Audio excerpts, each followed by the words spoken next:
Have you guys ever wondered how well car audio subs can perform in a home theater environment? I know I did, and I finally got a chance to test it out. So originally, I ordered 4 of these NVX VC series 10-inch subwoofers, and I originally wanted to use 2 of them for my car audio system, but I accidentally ordered dual 4-ohm versions instead of the dual 2-ohm versions, so I figured I might as well make some DIY subwoofers and see how they perform in a home theater situation. And these subwoofer drivers are absolutely beast. I looked at a bunch of competing 10-inch woofers, and at this price, I think these NVX VC series are some of the best bang for your buck. They were unbeatable when they were on sale for 127 bucks. They're a little bit more now. They do have a 3-inch voice coil. They use the stronger Y35 magnet. It's using a cast aluminum basket instead of the stamped steel basket, which costs less. These weigh in at 165 ounces each, and they have a one-way X-Max of 22 millimeters. Power handling is 1000 watts RMS. If you look at the back, they also have a lot of venting for cooling. I like the carbon fiber cone and the huge surround just because it looks awesome.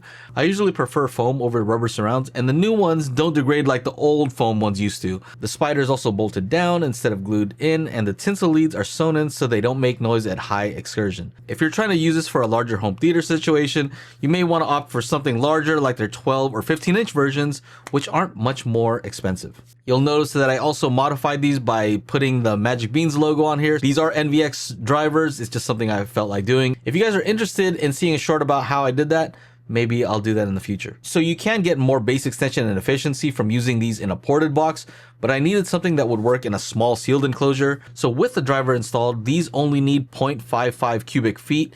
The ported enclosure needs to be about double the size. The thing to consider is that although the sealed enclosure doesn't have as much bass extension, they are more predictable as they roll off more slowly compared to the ported enclosure, which tend to unload below the port tuning frequency. Since these have a higher power handling and high mechanical limits, that means we can EQ the crap out of them, and that's exactly what I did, and we'll get into that later. First, I needed to put this into an enclosure. I didn't want to build one.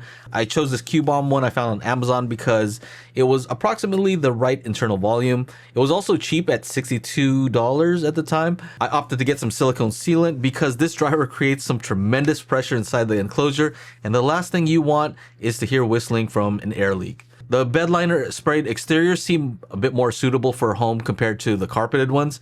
And the only issue is that the NVX drivers have a larger than average cutout diameter, so I had to enlarge the cutout, which was a bit of a pain. Because I didn't want these rattling on the wood flooring, and I also didn't want them walking away when the bass was thumping, I chose to put these knockoff SVS SoundPath feet. They were cheap at 32 bucks for a pack of 4, and I just bought some wood screws to make it work. If I were to do it over, I might splurge on the SVS ones, just because the QC wasn't great on these. One of them I had to glue back on. Anyway, they worked as intended. So the next thing that you'll need is amplification. I always thought that the most expensive part of a subwoofer would be the driver and the enclosure, but I think that it might actually be the amplifier. Most subs that you can buy already include a powerful plate amp with built-in DSP and limiters, but if you go the DIY route, you need to provide all that yourself. So one popular option for amplification for subs are crown amps.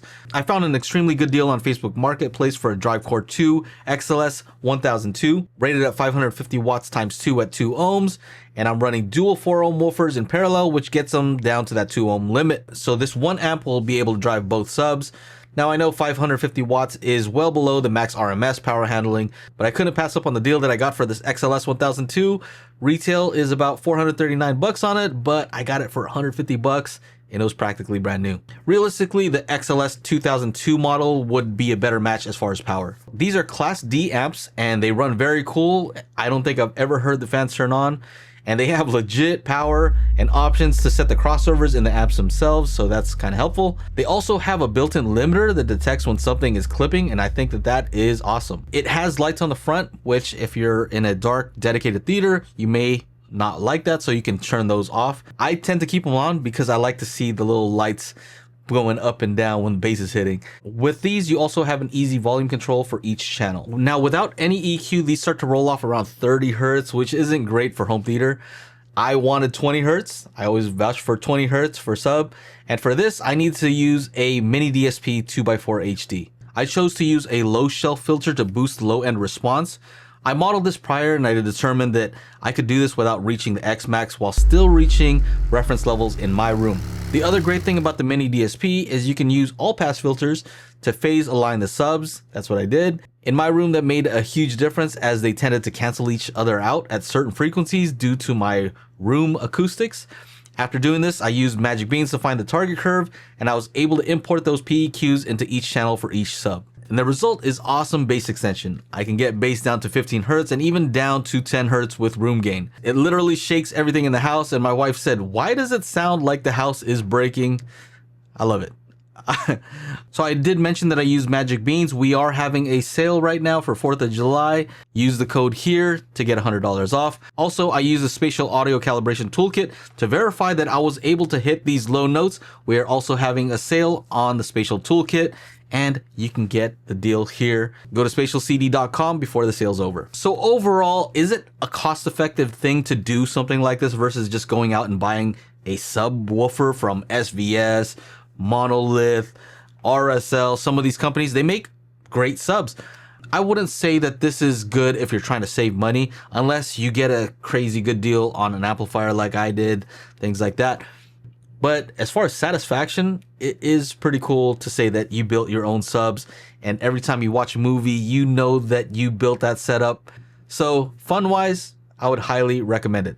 If you do have any questions, leave them in the comments below, and I'll leave a link to all the products that I mentioned today. Anyway, thanks for watching this video. If you liked it, make sure to like, subscribe, ring the bell to be notified when I upload new videos, and watch these other videos that are similar here. Thanks for watching.